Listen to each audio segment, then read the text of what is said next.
Hey beautiful, I'm about to show you how I took this plain table set and turned it into this beautiful creation you see before your eyes. Okay, so the first step was to disconnect the tabletop from the base and the chair cushions from the chair frames. After I did that, I sanded down my tabletop so I could have a nice coat of paint. I did 2 coats of white paint and I let that dry.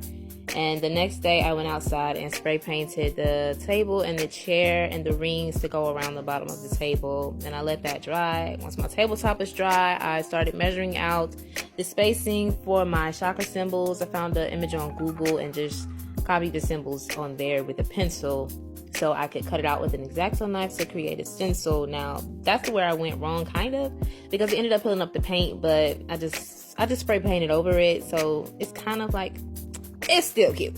And then after that was done, I went in and measured the spacing for the rings so they could be equal all around. I screwed in some screws so I can just hook the rings on. I closed them up a little bit and then started working on the chairs to cover up those old cushions. I just took some old fabric I had, ironed it out to make sure it was nice and straight, and then just took it, flipped it over, and started stapling around. Now, since this is just from my house, I didn't do it neat or anything.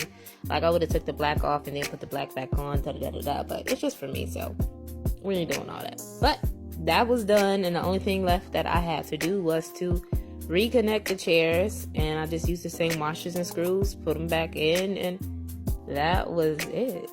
Look at me all happy. But yeah, that's... Look at it. Look. I love you. I'll call you back.